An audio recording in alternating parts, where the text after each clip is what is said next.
എല്ലാവർക്കും നമസ്കാരം. മുഖമുള്ളവർക്ക് നമസ്കാരം, മുഖമില്ലാത്തവർക്ക് നല്ല നമസ്കാരം.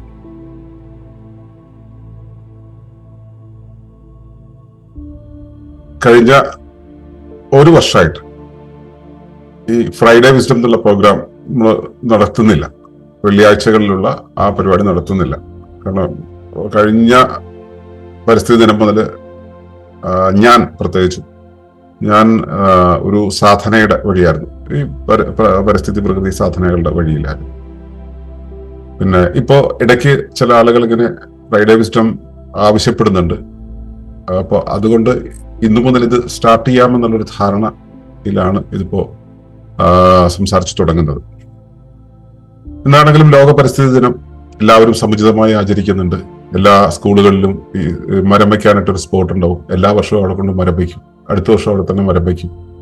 പിന്നെ ഒരു പച്ച സ്റ്റിക്കർ എല്ലാവരും ഒട്ടിച്ച് നടക്കും. എല്ലാവരും അങ്ങോട്ടും ഇങ്ങോട്ടും വാട്സപ്പിൽ സന്ദേശം അയക്കും.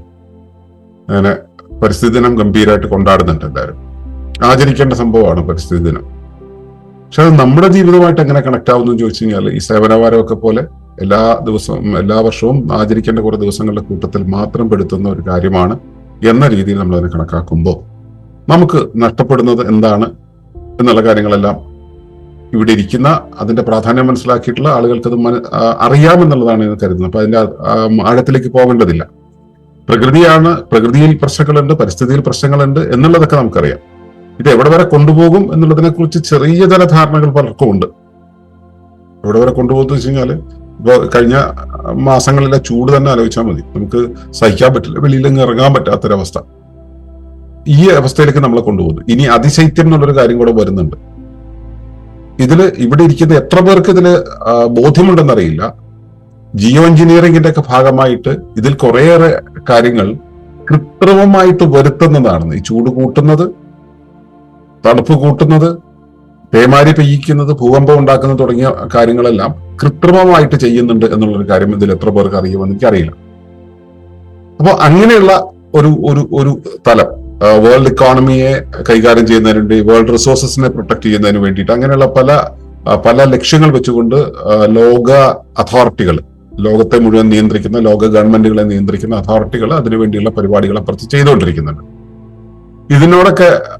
ഇതെല്ലാം ഇങ്ങനെ ആയിക്കൊണ്ടിരിക്കുമ്പോൾ നമുക്ക് ഇതിനെയൊക്കെ പിടിച്ച് തിരിച്ചു വയ്ക്കാൻ കഴിയും. അതുകൊണ്ട് എല്ലാവരും പോകുന്ന വഴി ഞാനും പോകുക എന്നുള്ളതാണ് നമ്മുടെയൊക്കെ പക്ഷം.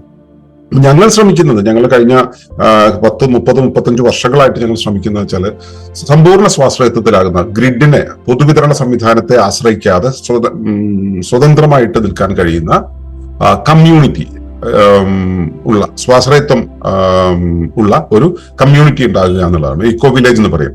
കേരളത്തിൽ ഇക്കോ വില്ലേജ് എന്നുള്ള പദം ഒരുപക്ഷെ പുതിയതായിരിക്കാം.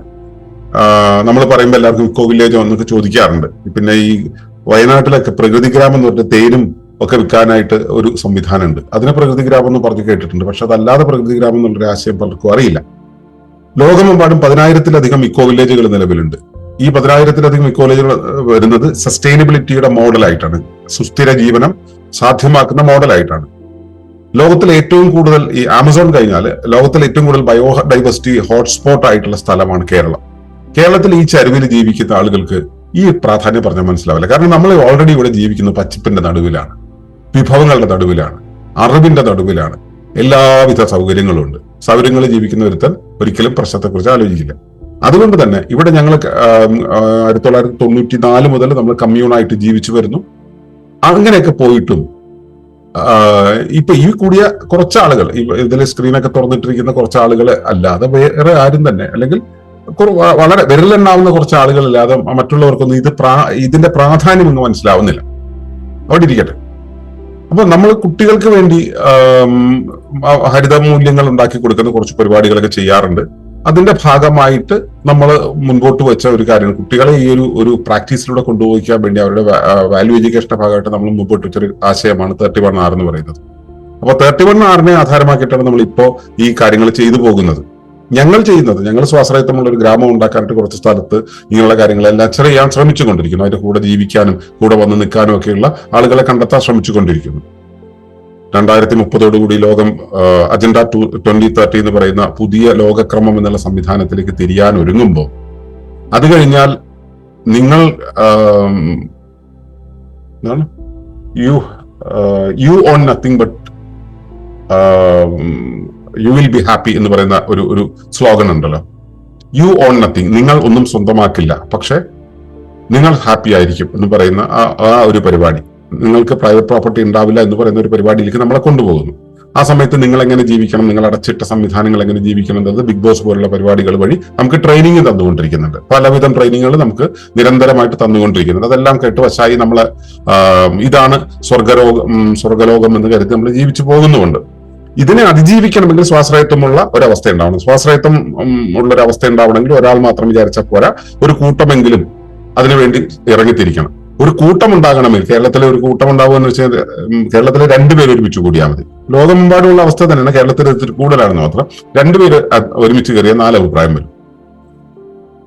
കാരണം ഒരു വ്യക്തിയിൽ തന്നെ വ്യത്യസ്ത വിശ്വാസങ്ങളാണ്, വ്യക്തിപരതയുടെ അളവ് വല്ലാതെ കൂടിയിരിക്കുന്നു. അപ്പോൾ ഇതൊരു ഒരു അവസ്ഥ. അതുപോലെ തന്നെ കേരളത്തിലെന്നല്ല, മനുഷ്യരുടെ കാര്യം എടുത്തു കഴിഞ്ഞാൽ ജനറലി എല്ലാവർക്കും വ്യത്യസ്ത ഐഡിയോളജികളുണ്ട്, വ്യത്യസ്ത രാഷ്ട്രീയങ്ങളുണ്ട്, വ്യത്യസ്ത മതങ്ങളുണ്ട്, വ്യത്യസ്ത വംശങ്ങളുണ്ട്, വ്യത്യസ്ത ഭാഷകളുണ്ട്. അപ്പോൾ ഓരോരുത്തരും വ്യത്യസ്ത മാനങ്ങളിലും തലങ്ങളിലുമാണ് ജീവിക്കുന്നത്. ഇവരെ എല്ലാം ഒരുമിച്ച് കൂട്ടിയിട്ട് ഒരു കമ്മ്യൂണിറ്റി ഉണ്ടാവുക എന്ന് ഭയങ്കര പാടാണ്. അപ്പോൾ ഇവർക്ക് എല്ലാവർക്കും ഒരു കോമൺ ബിലീഫ് സിസ്റ്റം ഉണ്ടെങ്കിൽ മാത്രമേ ഒരു കോമൺ സിസ്റ്റത്തിലൂടെ പോകുള്ളൂ. ഇതാണ് മതങ്ങൾ ചെയ്തത്, കൾട്ടുകൾ ചെയ്തിട്ടുള്ളത്. ഒരു കോമൺ സിസ്റ്റത്തിലൂടെ ആ ജനതയെ ഒരു സിസ്റ്റത്തിലൂടെ കൊണ്ടുപോകാൻ നല്ലത്. ഇപ്പൊ ആനകളാണെങ്കിലും ശരി, കടുവകളാണെങ്കിലും ശരി, അല്ലെങ്കിൽ മാനുകളാണെങ്കിലും ശരി, ഒക്കെ ബഞ്ചായിട്ട് ജീവിക്കുന്നത് അവരുടെ ഇൻസ്റ്റിങ്ക്റ്റ് കൊണ്ടാണ്. മനുഷ്യൻ അവന്റെ ലോജിക്ക് കൊണ്ട് ഇതെല്ലാം വേർതിരിച്ച് വിസ്ഫോടനാത്മകമായ ജീവിതം നയിക്കുന്നു. ഈ വിസ്ഫോടനം എന്ന് പറഞ്ഞാൽ ഞാൻ പറയുന്ന ഒരു പദം നിങ്ങൾക്ക് മനസ്സിലാവും, പക്ഷെ അത് ഉദ്ദേശിക്കുന്നത് എന്താ മനസ്സിലായിട്ടുണ്ടാവില്ല. ഒരു പടക്കമില്ലേ, പടക്കം ഇങ്ങനെ കെട്ടി ഒരുക്കി വെച്ചിട്ടുള്ളപ്പോ നല്ല ചന്താണ് കാണാൻ. ആ പച്ചക്കളറിലെ ബോംബ് എന്നൊക്കെ പറയുന്ന പടക്കം കണ്ടിട്ടുണ്ടാവും. നല്ല ചന്താണ് കാണാൻ. ഇങ്ങനെ കണ്ടു കഴിഞ്ഞാൽ ചിലപ്പോ എടുത്തൊന്ന് കടിച്ചു നോക്കാനൊക്കെ തോന്നും. അതങ്ങ് പൊട്ടിച്ചു കഴിഞ്ഞാൽ, അതിനകത്ത് തീ കൊടുത്തു കഴിഞ്ഞാൽ ഈ സാധനം അങ്ങ് ചിതറും. അപ്പോ പടക്കം എന്നുള്ളതിന്റെ ആ ഒറിജിനൽ ഫോമിൽ ആയിരിക്കുന്ന ഒരവസ്ഥ, സ്ഥിതിയുടെ ഒരവസ്ഥ, പൊട്ടിച്ചെതിർന്ന സംഹാരത്തിന്റെ അവസ്ഥ. സ്ഥിതിയുടെ അവസ്ഥയാണ് നമ്മൾ സ്ത്രൈണത എന്ന് പറയുക, സുസ്ഥിരത എന്ന് പറയുക. അപ്പോ സ്ത്രൈണത, സുസ്ഥിരത, ശക്തി എന്നൊക്കെ പറയുന്ന അതിനെയാണ് പ്രകൃതി എന്ന് നമ്മൾ പറയുക.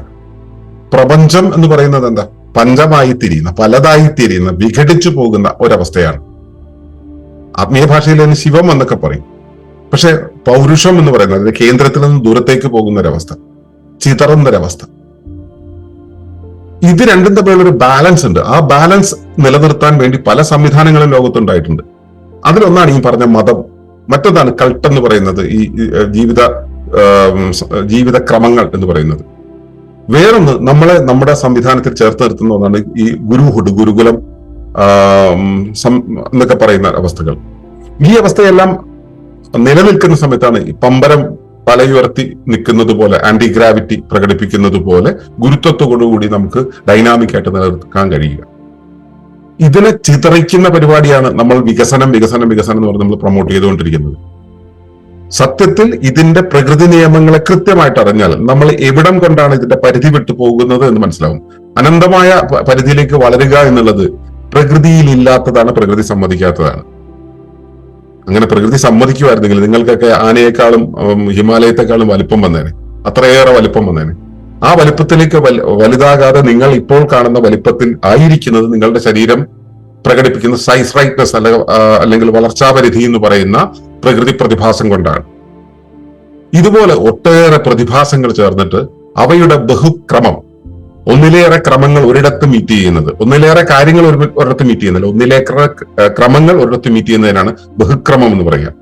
അതിന്റെ കൃത്യമായിട്ടുള്ള തർജ്ജമയാണ് കോംപ്ലക്സിറ്റി എന്ന് പറയുന്നത്. നമ്മൾ കോംപ്ലക്സിറ്റി എന്ന് കേൾക്കുമ്പോൾ നമ്മൾ സങ്കീർണം എന്നാണ് വിചാരിക്കുക. കോംപ്ലക്സിറ്റി സങ്കീർണമല്ല, ബഹുക്രമമാണ്. ശരീരം ഒരു ബഹുക്രമതയാണ്. ഈ ശരീരം ഇരിക്കുന്നത് എവിടെയാ? നമ്മുടെ മനുഷ്യ ശരീരം ഇരിക്കുന്നത് എവിടെയാ? അത് പ്രകൃതിയാകുന്ന ശരീരത്തിനകത്താണ്. അപ്പോ അതിനെക്കുറിച്ചൊക്കെ പറയുമ്പോൾ ഒരുപാട് ആൽഗരിതങ്ങൾ പറയാനുണ്ട്. ഞാൻ അതിലേക്ക് പോകാതിരിക്കാൻ ശ്രമിക്കുകയാണ്. ഇവിടെ ഇരിക്കുന്ന പലർക്കും അതിന്റെ പാഠങ്ങളിലൂടെ കടന്നുപോയിട്ടുള്ളവരായതുകൊണ്ട് കൂടുകൾക്കകത്ത് കൂടുകളായ ക്രമം എന്താണെന്ന് അറിയാം. ഞാൻ അതിലേക്ക് കടക്കുന്നില്ല. താല്പര്യമുള്ളവർ ഇത് കഴിഞ്ഞിട്ട് ചോദ്യോത്തരയുടെ സമയത്ത് ചോദിക്കാം, നമുക്ക് പറയാം. അപ്പോ പ്രകൃതിയുടെ അകത്താണ് നമ്മൾ. പ്രകൃതിയുടെ നിയമങ്ങൾ എന്താണോ അതിന്റെ ഹോളോഗ്രാഫിക് സ്ട്രക്ചറാണ് നമുക്കുള്ളത്. നമുക്കുള്ള ഘടനയുടെ ഹോളോഗ്രാഫിക് സ്ട്രക്ചർ എന്ന് വെച്ചാൽ നമ്മുടെ ശരീരത്തിന് എന്തെല്ലാം സ്വഭാവവിശേഷങ്ങളുണ്ട്, ആ സ്വഭാവവിശേഷങ്ങളോടുകൂടിയാണ് നമ്മുടെ അവയവങ്ങൾ ഉണ്ടായിട്ടുള്ളത്. അവയുടെ സ്വഭാവവിശേഷങ്ങളോടുകൂടിയാണ് കലകൾ ഉണ്ടായിട്ടുള്ളത്. അവയുടെ സ്വഭാവവിശേഷങ്ങളോട് കോശങ്ങൾ ഉണ്ടായിട്ടുള്ളത്. കൂടുകൾക്കകത്ത് കൂടുകളായി നിൽക്കുന്ന ഒരവസ്ഥ. അപ്പോൾ പ്രകൃതിയിൽ ഇതെല്ലാം വളരെ ചന്തമായിട്ട് വിധാനിച്ചിട്ടുണ്ട്. അതുകൊണ്ടാണ് ഇത് നിലനിൽക്കുന്നത്. അതിനെയാണ് സസ്റ്റൈനബിലിറ്റി എന്ന് പറയുക.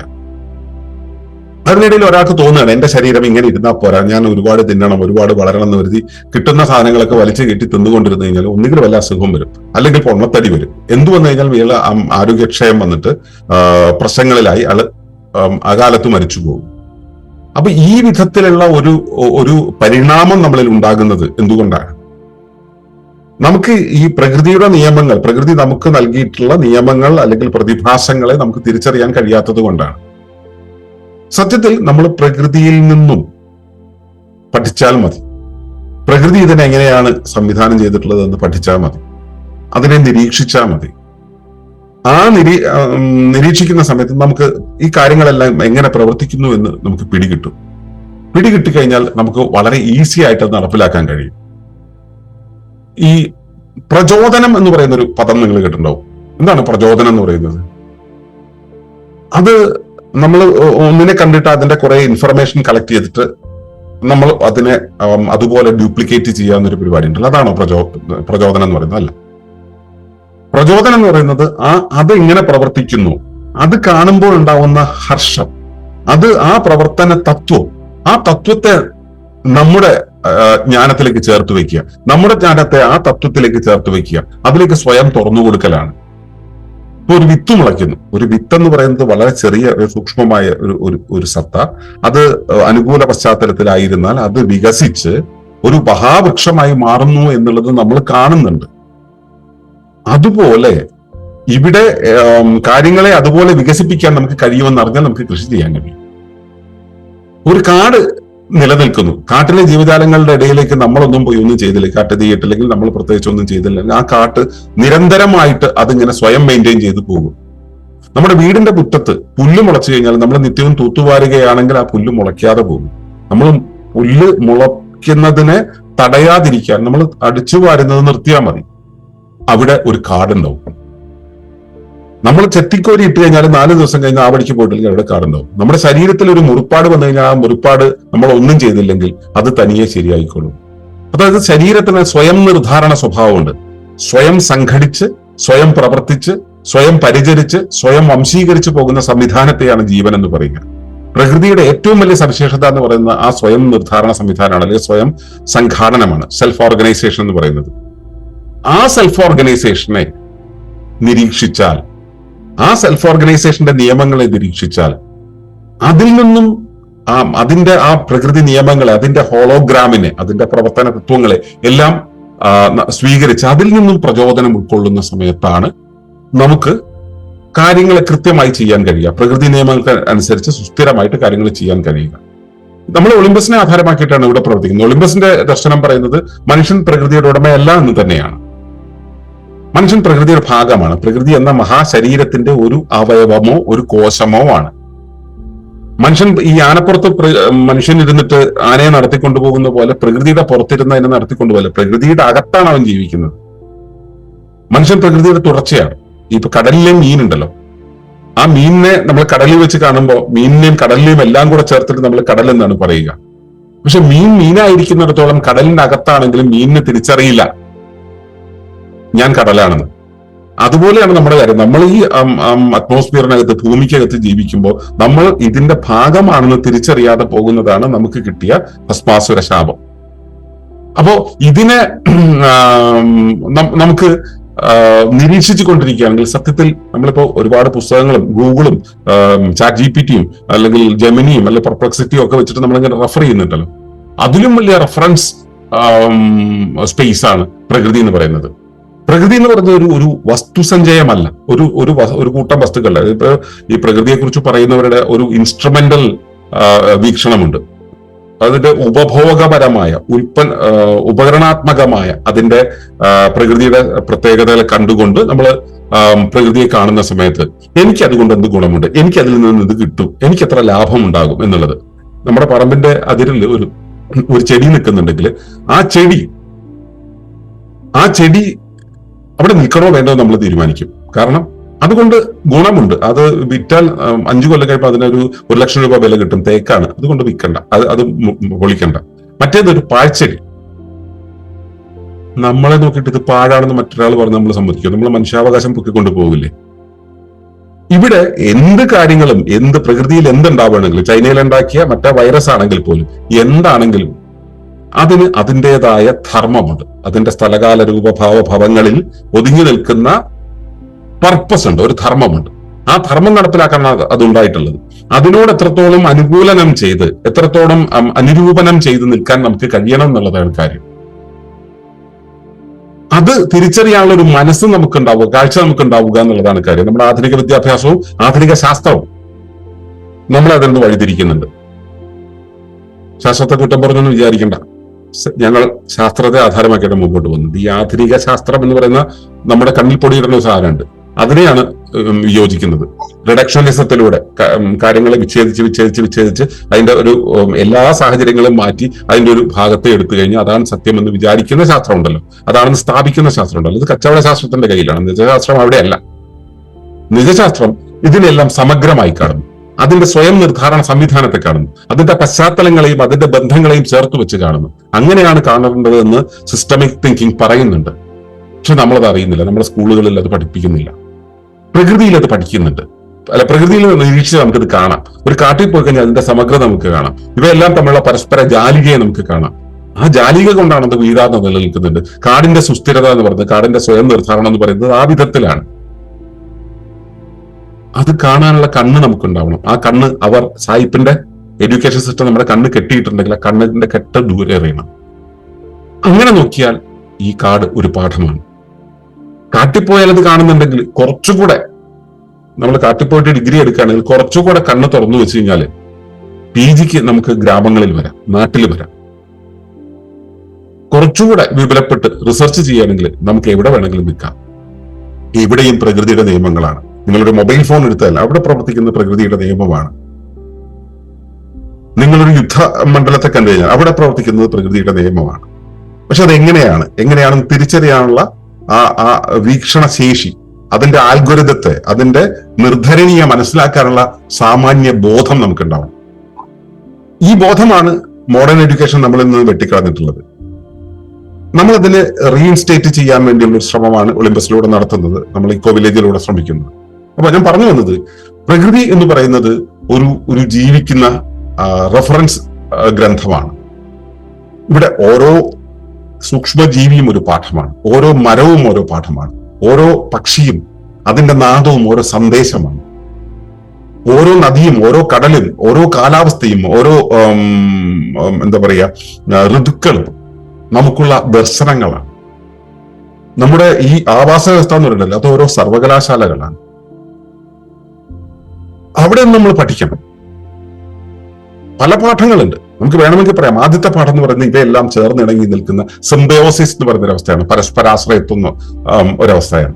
പരസ്പരാശ്രയത്വം, അങ്ങോട്ടും ഇങ്ങോട്ടും ആശ്രയിച്ചാണ് നിൽക്കുന്നത്. ഇതിലെ ഒന്നും ഒറ്റയ്ക്ക് നിൽക്കില്ല. മനുഷ്യൻ ഒറ്റയ്ക്ക് നിൽക്കാൻ ഭയങ്കരമായിട്ട് പ്രേരിപ്പിക്കുന്നുണ്ട്. തനിച്ച് നിൽക്കണം, സ്വന്തം കാലിൽ നിൽക്കണം എന്ന് പറഞ്ഞാൽ സ്വന്തം കാലിൽ നിൽക്കുന്ന ഒരു സാധനമില്ല ഭൂമിയിൽ. എല്ലാവരും പരസ്പരാശ്രിതമാണ്. സ്വാതന്ത്ര്യം എന്നുള്ളൊരു അവസ്ഥയല്ല, ഇവിടെ പരസ്പരാശ്രയത്താണ് ജീവിതത്തിന്റെ അടിസ്ഥാനം. ആ മ്യൂച്വാലിറ്റിയെ നമ്മൾ മറ്റെന്തെങ്കിലും യുക്തി ഉപയോഗിച്ചോ പണം ഉപയോഗിച്ചിട്ടോ ലാഭം ഉപയോഗിച്ചിട്ടോ നമ്മൾ റീപ്ലേസ് ചെയ്യുന്ന സമയത്ത് നമ്മുടെ അടിത്തറ തെറ്റിപ്പോകും.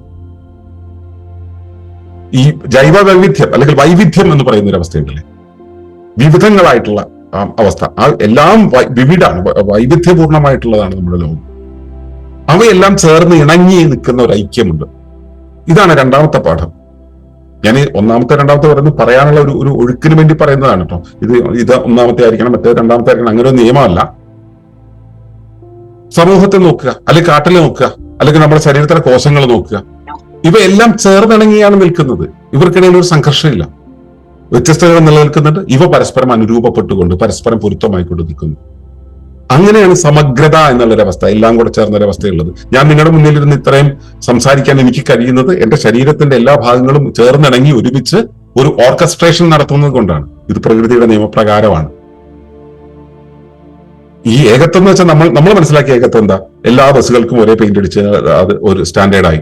സ്കൂളിൽ പോകുന്ന എല്ലാ കുട്ടികൾക്കും ഒരേ യൂണിഫോം, ഒരേ നിറത്തിലുള്ള യൂണിഫോം ഇട്ടാൽ എല്ലാവരും ഒന്നായി. അങ്ങനെ സ്റ്റാൻഡർഡൈസേഷൻ ഒരു ലോകത്താണ് നമ്മൾ ജീവിക്കുന്നത്. എന്തിനാ സ്റ്റാൻഡർഡൈസേഷൻ? ഇഷ്ടികൾ അതൊരു മൈക്കോണാണ് ഓഫ് ചെയ്യണേ. പിന്നെ ഇഷ്ടികളെല്ലാം ഒരുപോലെ ഇരുന്ന് കഴിഞ്ഞാൽ അടുക്കി വെക്കാൻ സൗകര്യമായിരിക്കും. ഉരുളങ്കല്ലുകളാണെങ്കിൽ അടുക്കി വെക്കാൻ അത്ര കണ്ട് സൗകര്യമായിരിക്കില്ല, ഇടയിലൊക്കെ ഗ്യാപ്പ് ഉണ്ടാവും. പ്രകൃതി അത്തരത്തിലുള്ള ഈ ഹോളുകൾ ഉള്ളതാണ്. പക്ഷെ ഈ അതോറിറ്റേറിയൻസ് നമ്മളെ അടുക്കി വെക്കാൻ പ്രേരിപ്പിക്കുകയാണ്. അതുകൊണ്ട് ഏകത്വം എന്ന് പറയുന്നത് എല്ലാം ഒരുപോലെ ആയിരിക്കുന്ന ഒരവസ്ഥയാണ്. ഏകത്വം ഒരുപോലെ ആയിരിക്കുന്ന ഒരവസ്ഥയല്ല. ഏകത്വം എന്ന് പറയുന്നത് വൈവിധ്യങ്ങൾ ഒരുമിച്ച് നിൽക്കുന്ന ഒരവസ്ഥയാണ്. വൈവിധ്യങ്ങൾ പരസ്പര പൂരകമായി നിൽക്കുന്ന ഒരവസ്ഥയാണ്. ഇവയെല്ലാം തമ്മിൽ, ഈ വൈവിധ്യത്തിലെ ആളുകളെല്ലാം തമ്മിൽ സഹകരിക്കുന്നു എന്നുള്ളതാണ് എന്റെ മൂന്നാം പാഠം. പരസ്പര പൂരകമായിരിക്കുന്നു എന്നുള്ളതിനേക്കാളും അത് ഒരു നിയമമാണ്. മറ്റൊരു നിയമമാണ് സഹകരണം എന്നുള്ളത്. സഹകരണം ഒരുമിച്ച് നിലനിൽക്കുന്നു, ഒരുമിച്ച് പ്രവർത്തിക്കുന്നു എന്നുള്ളത്. ഈ പ്രവർത്തിക്കുന്ന സമയത്ത് മത്സരമുണ്ട്, ഉറപ്പായിട്ട് മത്സരമുണ്ട്. ഇവ തമ്മിലുള്ള ആ സഹകരണം എന്നുള്ളത്, ഇപ്പോ തേനീച്ചയും പുഷ്പവും തമ്മിലുള്ള ബന്ധം. തേനീച്ചയ്ക്ക് പൂവില്ലാതെയോ പൂവിന് തേനീച്ചയില്ലാതെയോ നിലനിൽക്കാൻ കഴിയില്ല.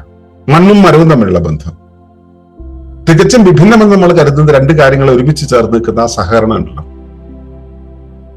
അവിടെയാണ് ജീവൻ നിലനിൽക്കുന്നത്. ആ നിലനിൽപ്പ് മാത്രമല്ല, അത് ചലിച്ചുകൊണ്ട്, അത് പ്രവർത്തിക്കുന്നുണ്ട്. പ്രവർത്തനത്തിന്റെ പ്രധാന സ്വഭാവം എന്താണ്? ജീവന്റെ അടിസ്ഥാന സ്വഭാവം, പ്രവർത്തനത്തിന്റെ അടിസ്ഥാന സ്വഭാവം അത് ചാക്രികതയാണ്. നേരത്തെ വർഗീസേട്ടൻ പറഞ്ഞു, അത് സിക്ലിക്കലായിട്ടാണ് സഞ്ചരിക്കുക. ദിനരാത്രങ്ങൾ, നമ്മുടെ സർക്കാഡിയൻ റിഥം, നമ്മുടെ ബ്രീത്തിങ്, നമ്മുടെ മെറ്റാബോളിക് ആക്ടിവിറ്റി, ഇനി പുറത്തേക്ക് എടുത്തു കഴിഞ്ഞാൽ സീസൺസ്, ഭൗമചലനങ്ങൾ, അല്ലെങ്കിൽ വ്യാഴവട്ടം, ഇങ്ങനെ പ്രകൃതിയിൽ നോക്കിയാൽ എല്ലായിടത്തും ചക്രങ്ങളുണ്ട്. ആ ചാക്രികത എന്നുള്ളത് എന്തെല്ലാം കാര്യങ്ങളിലുണ്ട്. നമ്മളിപ്പോ ഒരു വസ്തുവിനെ പുതുതായിട്ട് ഉൽപ്പാദിപ്പിച്ചു കഴിഞ്ഞാൽ ഉപയോഗിച്ചു കഴിഞ്ഞാൽ ആവശ്യം കഴിഞ്ഞ് കളയുന്നു. ഈ കളയുന്ന സാധനം പിന്നീട് അടുത്ത ഘട്ടത്തിലേക്ക് അത് കടന്നു പോകുന്നുണ്ടോ, ചാക്രികതയെ കംപ്ലീറ്റ് ചെയ്യുന്നുണ്ടോ, നമ്മൾ നോക്കില്ല. പ്രകൃതിയിൽ മാലിന്യം എന്ന് പറഞ്ഞ ഒരു പരിപാടിയില്ല. പ്രകൃതിയിലെല്ലാം ചാക്രികമായിട്ട് ഒരു സർക്കുലേറ്ററി പ്രിൻസിപ്പിൾ ഉപയോഗിച്ച് സർക്കുലറി ഇക്കണോമിക്സിലാണ് അത് വർക്ക് ചെയ്യുന്നത്. ഒരു ജീവിയുടെ അവസാനം എന്ന് പറയുന്നത് മറ്റൊരു ജീവിയുടെ തുടക്കമായിരിക്കും. മരണം പോലും പ്രകൃതിയുടെ ആ തുടർച്ചയുടെ ഭാഗമാണ്. ഈ ചാക്രികത നമുക്ക് പ്രകൃതിയിൽ നിരീക്ഷിക്കാൻ കഴിയും. അതുപോലെ വർഗീസേട്ടൻ നേരത്തെ പറഞ്ഞു ലീസ്റ്റ് എഫേർട്ടിനെ കുറിച്ച്, മിതം ആയി ചെലവഴിക്കുന്നതിനെ കുറിച്ച്, അല്ലെങ്കിൽ ലളിതമായിരിക്കുന്നതിനെ കുറിച്ച്. പ്രകൃതി സങ്കീർണമാണ്, ബഹുക്രമമാണ് നമ്മൾ പറഞ്ഞു. പക്ഷെ പ്രവർത്തനങ്ങളെല്ലാം വളരെ ലളിതമാണ്. ഒരു മരം അതിന്റെ ആവശ്യത്തിനപ്പുറം ഒന്നും ശേഖരിക്കില്ല. ഒരു നദി ഇപ്പോൾ ഒഴുകാണെന്നിരിക്കട്ടെ, അത് അവനവന്റെ ആവശ്യത്തിന് വേണ്ടിയല്ല, അവിടെ അതങ്ങനെ ഒഴുകിക്കൊണ്ടിരിക്കുന്നു എന്നുള്ളതാണ്. എല്ലാം ലളിതമാണ്, സിമ്പിളാണ്. എന്ത് കാര്യം ചെയ്യണമെങ്കിലും അത് വളരെ ലീസ്റ്റ് എഫേർട്ടിലാണ്, വളരെ ശ്രമരഹിതമായിട്ടാണ് ചെയ്യുക. മനുഷ്യനോ കഠിനാധ്വാനം ചെയ്ത്, ഈ കഠിനാധ്വാനം ചെയ്യുമ്പോഴെല്ലാം തന്നെ എൻവയോൺമെന്റൽ ഇമ്പാക്ട് ഉണ്ടായിക്കൊണ്ടിരിക്കുന്നുണ്ട്. ലളിതമാകുക എന്നുള്ളത് നമ്മുടെ ജീവിതത്തിൽ പറഞ്ഞിട്ടുണ്ട്. അത് നമുക്ക് കണ്ട് മനസ്സിലാക്കാൻ പറ്റും. കാറ്റിപ്പോയി നോക്കിയാൽ മതി, അല്ലെങ്കിൽ ഇവിടെയുള്ള പ്രകൃതിയിൽ സഹജമായി പ്രവർത്തിക്കുന്ന എന്തും നമ്മുടെ കയ്യിലുള്ള ഒരു മുറിവ് ഉണങ്ങുന്നത് വരെ നമ്മൾ നോക്കിയാൽ മനസ്സിലാവും. സങ്കീർണമാണ്, പക്ഷെ അത് ലളിതമാണ്. സങ്കീർണമാണെന്ന് പറയുന്നത് ബഹുക്രമമാണെന്നുള്ളതാണ്. പല ക്രമങ്ങൾ അവിടെ പ്രവർത്തിക്കുന്നു. നമുക്ക് നോക്കിയാൽ മനസ്സിലാവില്ല എന്തൊക്കെ ക്രമങ്ങൾ, അതുകൊണ്ട് നമുക്ക് സങ്കീർണമായി തോന്നുന്നു. പക്ഷെ അതിന്റെ ആകത്തുക എന്താണ്? ആ മുറിവുണങ്ങല്, അല്ലെങ്കിൽ നമുക്കിവിടെ പ്രകൃതിയിൽ പെട്ടെന്നുണ്ടായ ഒരു പ്രക്ഷോഭം, അല്ലെങ്കിൽ ഒരു പ്രക്ഷുബ്ധത, ഈ സാധനം സെറ്റിൽ ആകാൻ അധികം സമയമൊന്നും വേണ്ട. പ്രകൃതിക്ക് ഇതിനെല്ലാം കൃത്യമായിട്ട് സെറ്റിൽ ചെയ്യാൻ കഴിയും. സെറ്റിൽ ചെയ്യാൻ കഴിയുന്ന പ്രകൃതിക്ക് ഈ കാത്തിരിക്കുന്ന ഒരു സ്വഭാവമുണ്ട്. ഒന്നും നിന്നപ്പില് സ്റ്റോപ്പ് ചെയ്യുന്ന ഒരു പരിപാടിയില്ല. എല്ലാം അതിൻ്റെതായ സമയമെടുത്ത് ക്ഷമയോടെ സമയബോധത്തോടെ. പ്രകൃതിയിൽ തിടുക്കമേ ഇല്ല. വിത്ത് മുളയ്ക്കാൻ അതിൻ്റെതായിട്ടുള്ള സമയം വേണ്ടേ? ഈ ഏതോ ഒരു ചൈനീസ് മുളയുണ്ട്, അത്ര 5 കൊല്ലം കണ്ടാണ് മുളയ്ക്കാൻ വേണ്ടി വരിക. അതുവരെ മണ്ണിനടിയിലായിരിക്കുന്ന പറയുന്നത്. കാടുണ്ടാവണമെങ്കിൽ സമയം വേണം. മനുഷ്യന് ബോധം വരാനോ ഉറപ്പായിട്ട് സമയം വേണം. അവനെ സ്കൂളിൽ വിട്ടത് കൊണ്ട് അവന് പക്വത വരില്ല. അവൻ ജീവിതത്തിലൂടെ കടന്നു പോകും. ജീവിതത്തെ നിരീക്ഷിക്കാൻ അവന് സമയം കിട്ടണം. അവൻ കർമ്മങ്ങളിൽ നിന്നും മാറി നിൽക്കാൻ അവന് കഴിയണം. അവന്റെ എന്താ പറയാ സിമ്പത്തറ്റിക് സിസ്റ്റം ആക്റ്റീവ് ആകാതെ പാരാസിമ്പത്തറ്റിക് സിസ്റ്റത്തിന്റെ ആ ഒരു പ്രവർത്തനം നടത്തുകൊണ്ടിരിക്കുന്ന സമയം അവന് കൂടുതൽ വേണം. ആ സമയത്ത് അവന് പക്വനാകാൻ കഴിയും. ഇതുപോലെ പ്രകൃതിയിൽ നിന്ന് നമുക്ക് നിരീക്ഷിക്കാൻ കഴിയുന്ന ഒട്ടേറെ കാര്യങ്ങളുണ്ട്. അതായത് പ്രകൃതിയിൽ കാണുന്ന ഭൗതികമായ രൂപമല്ലാതെ പ്രകൃതിയുടെ പ്രവർത്തന പ്രതിഭാസങ്ങളെ ബോധ്യപ്പെടാനായിട്ടുള്ള ഒട്ടേറെ ഇൻഫർമേഷൻ നമുക്ക് അതിൽ നിന്ന് കിട്ടും. കണ്ണുള്ളവനത് കാണാൻ പറ്റും. അതെല്ലാം പ്രകൃതിയുടെ സവിശേഷതയായിട്ടോ സൗന്ദര്യമായിട്ടോ നമുക്ക് മനസ്സിലാക്കാം. ആ സവിശേഷതയാണ്, സൗന്ദര്യമാണ്, ആ മൂല്യമാണ് പ്രകൃതിയുടെ ആത്മീയത എന്ന് പറയുന്നത്. പ്രകൃതിയുടെ ആത്മീയതയെ കുറിച്ച് ഇപ്പോ കേരളത്തിലെ പരിസ്ഥിതി പ്രവർത്തനത്തിന്റെ പിതാവ് എന്ന് അറിയപ്പെടുന്ന ജോൺസിയാണ് കേരളത്തിൽ ഈ ആശയം ആദ്യം മുമ്പോട്ട് വെച്ച് ഈക്കോ സ്പിരിച്വാലിറ്റി എന്നുള്ള ആശയം. ഈക്കോ സ്പിരിച്വാലിറ്റി ഒരിക്കലും റിലീജിയസ് അല്ല, ഇതൊരു ബിലീഫുമല്ല. പ്രകൃതിയുമായിട്ട് നമ്മളുള്ള ചേർന്ന് നിൽപ്പില്ലേ, ആ കണക്ഷൻ ഇല്ലേ, കണക്ഷനെ തിരിച്ചറിയുന്ന സമയത്ത് ബന്ധങ്ങളെ, പശ്ചാത്തലങ്ങളെ നമ്മൾ തിരിച്ചറിയുന്ന സമയത്ത് കാണുന്നതല്ലാതെ അതിന്റെ പുറകിലുള്ള കാര്യങ്ങളെ തിരിച്ചറിയുന്നതോടുകൂടി നമ്മൾ ആത്മീയരാവുകയായി. അതിന്റെ മൂല്യങ്ങളെ തിരിച്ചറിയുന്നതോടുകൂടി, അതിലെ ധാർമ്മികതയെ തിരിച്ചറിയുന്നതോടുകൂടി നമ്മളിപ്പോ റേസിസം, ജൂതന്മാര് മറ്റു മതക്കാരെ കാണുന്ന സമയത്ത് ഭത്സിക്കുന്നു, തുപ്പുന്നു. റേസിസം. നമ്മളൊരു സാധനം വാങ്ങിച്ചാൽ അത് പൊതിഞ്ഞു കിട്ടുന്ന പ്ലാസ്റ്റിക് പേപ്പർ എടുത്തിട്ട് നമ്മൾ ബസ്സിൽ നിന്ന് അല്ലെങ്കിൽ ട്രെയിനിൽ നിന്ന് പുറത്തേക്ക് ഇടും. ഇത് പെറുക്കാൻ നടക്കുന്നത് സമൂഹത്തിലെ സമ്പന്നത തീരെ ഇല്ലാത്ത ആളുകൾ. ഇവയെല്ലാം ഒഴുകിയെത്തുന്നത് സമൂഹത്തിലെ താഴേക്കടിയുള്ള ആളുകളുടെ അടുത്തേക്ക്. അതിനടുത്ത് വീട് വെച്ച് അത്തരം ചേരികളിൽ വീട് വെച്ച് ജീവിക്കുന്നവർക്ക് ഇത് അനുഭവിക്കണം. അത് തുടക്കമിടുന്ന നമ്മളെ കുറിച്ച് നമ്മൾ ആലോചിക്കില്ല. നമ്മളവിടെ എൻവയോൺമെന്റൽ റേസിസം എന്നുള്ള സംഭവം നടപ്പിലാക്കുന്നു എന്നുള്ളത് നമുക്കറിയില്ല. ഇതുപോലെ ഒരുപാട് കാര്യങ്ങൾ വഴി നമുക്ക് പ്രകൃതിയെ തിരിച്ചറിയാൻ കഴിയും. അങ്ങനെ ആഴത്തിൽ ചിന്തിക്കാൻ കഴിയുമ്പോഴാണ് നമ്മൾ ഇക്കോളജിക്കൽ അല്ല, ഡീപ്പ് ഇക്കോളജിക്കൽ ആവുക. സത്യത്തിൽ നമ്മൾ പ്രകൃതിയെ അറിഞ്ഞ്, പ്രകൃതിയുടെ ആത്മരൂപത്തെ അറിഞ്ഞ് അതിൽ നിന്ന് വേറിട്ടവനല്ല എന്ന് തിരിച്ചറിവിലേക്ക് എത്തണം. ആ അന്യോന്യതയെ അറിയണം. നമ്മൾ അതായിത്തീരണം. ആയിത്തീർന്നാ മതിയോ? അതല്ല, പ്രകൃതിയോടൊപ്പം ആനന്ദമായി തീരണം. അതാണ് ഇക്കോ സ്പിരിച്വാലിറ്റി പറയുന്നതെങ്കിൽ അതിലേക്ക് പോകുവാനുള്ള ആഴത്തിലുള്ള കാഴ്ചയാണ്, ആഴത്തിലുള്ള അന്വേഷണമാണ്, ആഴത്തിലുള്ള നടപ്പിലാക്കലാണ് ഡീപ്പ് ഇക്കോളജി എന്ന് പറയുന്നത്. ഈ പ്രകൃതി മനുഷ്യൻ എന്ന് പ്രയോജനം ചെയ്തു എന്നാണ് ചോദിക്കുന്നത് പലരും. പ്രകൃതിക്ക് സ്വതന്ത്രമായിട്ടൊരു മൂല്യമുണ്ടോ? അതിന്റെ അകത്തിരുന്നിട്ടാണ് നമ്മൾ ഈ ചോദ്യമൊക്കെ ചോദിക്കുന്നത്. പ്രകൃതി എന്ന സംവിധാനത്തിന്റെ അകത്തിരുന്നുകൊണ്ട് അതിന് ബുദ്ധിയുണ്ടോ എന്ന് ചോദിക്കുന്ന ഒരവസ്ഥ. പ്രകൃതിക്ക് അന്തർലീനമായിട്ടുള്ള മൂല്യമുണ്ട്, ഇൻട്രൻസിക് വാല്യൂ എന്ന് പറയാം. ഇതൊക്കെ പറയലാണ് ഒളിമ്പസ് എന്നുള്ള ദർശനം ചെയ്യുന്നത്. പ്രപഞ്ചം ഒരു യന്ത്രമല്ല, അതൊരു ജീവിക്കുന്ന ഒരു ഏകസത്തയാണ്, മനുഷ്യൻ അതിന്റെ ഒരു ഭാഗം മാത്രമാണ്. ഈ മനുഷ്യന്റെ ക്ഷേമം എന്ന് പറയുന്നത്, മനുഷ്യൻ സൗഖ്യത്തിലേക്ക് എപ്പോഴും പോയിക്കൊണ്ടിരിക്കുന്നത്, അവന്റെ ക്ഷേമം എന്ന് പറയുന്നത് പ്രകൃതിയുടെ ക്ഷേമത്തിൽ നിന്ന് വേർപെടുത്തിയിട്ടാണ് നമ്മൾ ചെയ്യുന്നത്. പ്രകൃതിയുടെ ക്ഷേമത്തെ വിട്ടു കഴിഞ്ഞാൽ മനുഷ്യന്റെ ക്ഷേമം തനിയെ നിൽക്കില്ല, സ്റ്റാൻഡ് അലോൺ അല്ല ഇത്. അങ്ങനെ നമ്മൾ ജീവിച്ചത് കൊണ്ടാണ് ഈ കാലാവസ്ഥാ വ്യതിയാനത്തിലേക്ക് എത്തിയത്. ജൈവവൈവിധ്യങ്ങൾ നഷ്ടമായത് അതുകൊണ്ടാണ്. മനസ്സിന് ഇത്രയേറെ പ്രക്ഷുബ്ധതയുള്ളത്, നമ്മുടെ ഉള്ളിൽ വ്യക്തിപരത കൂടി നമ്മൾ ജീവിതത്തിന് ഒരു ഉറപ്പില്ലാതെ ജീവിച്ചു പോകുന്നത് അതുകൊണ്ടാണ്. നമുക്ക് ഈ രോഗങ്ങൾ ഉണ്ടാവുന്നത് കൊണ്ടാണ്, പരിസ്ഥിതി പ്രതിസന്ധികൾ ഉണ്ടാവുന്നത് കൊണ്ടാണ്. പ്രകൃതിയിൽ നിന്നുള്ള ആലിയനേഷനാണ് നമുക്കതിന് കാരണമാകുന്നത്. ഇത് മാറ്റണമെങ്കിൽ ഈ ഡീപ്പ് ഇക്കോളജിക്കലായിട്ട് അതിനൊക്കെ ആഴത്തിൽ അന്വേഷിക്കാൻ കഴിയണം, കാണാൻ കഴിയണം. അതിന് പ്രകൃതിയുടെ ആ സവിശേഷ രൂപത്തെ തിരിച്ചറിയാൻ കഴിയണം. അതിനാണ് നമുക്കൊരു ദർശനം വേണ്ടത്, അതിനാണ് നമുക്കൊരു ആത്മബോധം വേണ്ടത്. അതിലേക്ക് പോകണം എന്നുണ്ടെങ്കിൽ നമുക്ക് പ്രകൃതിയിൽ നിന്നും പ്രചോദനം ഉണ്ടാകണം, പ്രകൃതിയിൽ നിന്ന് പഠിക്കണം, പ്രകൃതിയോടൊപ്പം ജീവിക്കണം. നമ്മൾ പ്രകൃതിയാണെന്ന് തിരിച്ചറിയണം, പ്രകൃതിയെ ആഘോഷമാക്കണം, അതിനെ ആനന്ദമാക്കണം. അപ്പോഴാണ് നമുക്ക് ഈ ഡീപ്പ് ഇക്കോളജിക്കൽ ആയിട്ടുള്ള കാര്യങ്ങളിലൂടെ നമുക്ക് കടന്നു പോകാൻ കഴിയുക. പക്ഷെ ഇതിലേക്ക് എത്താൻ എന്താണ് മാർഗം? ആ മാർഗത്തെയാണ് നമ്മൾ 31R എന്നുള്ള പേരിൽ ഈ കുട്ടികളുടെ ഭൂമി എന്ന് പറയുന്ന നമ്മുടെ ഗ്രീൻ എഡ്യൂക്കേഷൻ പ്രോഗ്രാമിന്റെ ഭാഗമായിട്ട് അതിൽ വരുന്ന കുട്ടികൾക്ക് വേണ്ടി നമ്മൾ ഒഴിവാക്കിയിട്ടുള്ളത്. അത് കുറച്ചുകൂടെ വികസിപ്പിച്ചിട്ട് വ്യക്തികൾക്കും കുടുംബങ്ങൾക്കും നടപ്പിലാക്കാവുന്ന രീതിയിലേക്ക് നമ്മൾ അതിനെ വികസിപ്പിക്കുന്നു. അതിന്റെ മറ്റൊരു രൂപമാണ് സംഘടനകൾക്ക്, സ്ഥാപനങ്ങൾക്ക് ഒക്കെ നടപ്പിലാക്കാവുന്ന രീതിയിൽ അതിനെ വിധാനിക്കുന്നുണ്ട്. അപ്പൊ അതിന്റെ ഒരു പ്രാഥമിക രൂപമാണ് 31R എന്ന് പറയുന്നത്. അതിനെക്കുറിച്ചുള്ള വിവരങ്ങൾ പൊന്നി നിങ്ങൾക്ക് തരും. അതെങ്ങനെയാണ് അതിലേക്ക് എത്തുക, അതെന്താണ് ചെയ്യുക എന്നുള്ളത്. അപ്പൊ എന്താണെങ്കിലും നിങ്ങൾ മനസ്സിലാക്കേണ്ട ഒരു കാര്യം എന്ന് പറയുന്നത്, പ്രകൃതിയെ നമ്മൾ കണ്ടുകൊണ്ടിരുന്നാൽ, പ്രകൃതിയിലേക്ക് നമ്മളെ തുറന്നു വെച്ച് കഴിഞ്ഞാൽ നമ്മൾ അതിൽ നിന്നും അറിഞ്ഞുകൊണ്ടിരിക്കും. പ്രകൃതിയുടെ പ്രതിഭാസങ്ങളെ തിരിച്ചറിയാൻ കഴിയും. അത് നിങ്ങൾ ഫുൾ ടൈം കർമ്മതരതരായി ഇരുന്ന് കഴിഞ്ഞാൽ നിങ്ങൾക്ക് കഴിയാതെ വരും. കാരണം നിങ്ങൾ ആക്റ്റീവായിട്ട് നിൽക്കുന്ന ആക്റ്റീവ് മോഡിൽ നിങ്ങളുടെ സിമ്പത്തറ്റിക് സിസ്റ്റം ഉണർന്നാണ് പ്രവർത്തിക്കുക, നിങ്ങളുടെ മനസ്സാണ് പ്രവർത്തിക്കുക, നിങ്ങളുടെ ആന്തരവശങ്ങളോ ബാഹ്യവശങ്ങളോ ഒന്നും പ്രവർത്തിക്കില്ല. ഇതിന്റെ ഇടയിലുള്ള നിങ്ങളും പ്രകൃതിയും തമ്മിൽ ഇടപെടുന്ന ഒരു ബാരിയറിൽ മാത്രമാണ് നിങ്ങളുടെ കുറെ ആക്ടിവിറ്റീസ് ഉണ്ടാവുക. മറ്റു കാര്യങ്ങൾ നിങ്ങൾക്ക് അറിയാൻ കഴിയില്ല, കാരണം കണ്ണുമൂടപ്പെട്ട് കഴിഞ്ഞു. ഇതിന്ന് വഴി മാറാനുള്ള ഒരു മാർഗമാണ് ഒരു മരം നടുക എന്നുള്ളത്. ഞങ്ങൾ മരം നടലിന് സത്യത്തിൽ എതിരാട്ടോ. മരം നടുന്നത് മണ്ണിലല്ല, മനുഷ്യന്റെ മനസ്സിലാണെന്ന് പറയുന്നവരാണ് നമ്മൾ. പക്ഷെ എങ്കിലും മരം നടും. പക്ഷെ ആ ഒരു മരം നട്ടാല് അത് വളർന്നു വലുതാകുന്നത് വരെ അതിന്റെ കൂടെ നിൽക്കാൻ നിങ്ങൾക്ക് ചങ്കൂറ്റം ഉണ്ടാവണം. ഒരു മരം നട്ടു, പിറ്റേന്ന് അവിടെ തന്നെ നട്ടു, അതിന്റെ പിറ്റേ ദിവസം അവിടെ തന്നെ നട്ടു പറഞ്ഞ ആ ഒരു മരം നടലല്ല. മരം നട്ട് കൂടെ നിൽക്കാൻ കഴിയണം. നമുക്ക് ഇഷ്ടംപോലെ കാര്യങ്ങൾ ചെയ്യാം.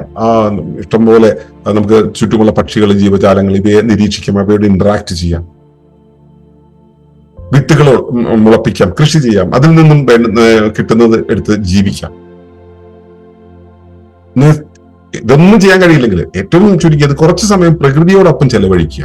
നമ്മൾ പ്രകൃതിയിലല്ലേ ആണ്, പ്രകൃതിയാണെന്ന് അറിഞ്ഞുകൊണ്ട് അതിലേക്ക് തുറന്നു വയ്ക്കുക. നമ്മൾ പ്രകൃതിയുമായിട്ട് ആ ജീവിതത്തെ തുറന്നു വയ്ക്കാനുള്ള വഴിയാണ് 31 എന്ന് പറയുന്നത്. അതിനു വേണ്ടുന്ന ഇൻസ്പിറേഷൻ പ്രകൃതിയിൽ നിന്നാണ് കിട്ടേണ്ടത്. അത് തന്നെയാണ് UNEP ഇപ്രാവശ്യം മുൻപോട്ട് വെച്ചിട്ടുള്ള വിഷയവും. കാലാവസ്ഥാ വ്യതിയാനത്തെ പരിഹരിക്കണമെങ്കിൽ അവർ ചെയ്യുകയല്ല, നമ്മൾ ചെയ്യുകയാണ് വേണ്ടത്. നമ്മളിൽ നിന്നാണ് തുടങ്ങുന്നത്. മറ്റുള്ളതൊന്നും മാറിയില്ലെങ്കിൽ കുഴപ്പമില്ല, നമ്മളിൽ മാറ്റമുണ്ടെങ്കിൽ നമുക്ക് ചുറ്റുപാടിനെ മാറ്റാൻ കഴിയും. ചുറ്റുപാട് മാറണ്ട, നമ്മൾ മാറിയാൽ മതി, അതിന്റെ റിസൾട്ട് നമുക്ക് കിട്ടിക്കോളും. അപ്പോൾ ആ ഒരു വഴിയിലേക്ക് പ്രകൃതിയിൽ നിന്നും പ്രചോദനം ഉൾക്കൊള്ളാൻ നിങ്ങളെ ആഹ്വാനം ചെയ്തുകൊണ്ട് ഞാൻ ഇവിടെ ഈ അവതരണം നിർത്തുകയാണ്. നന്ദി, നമസ്കാരം.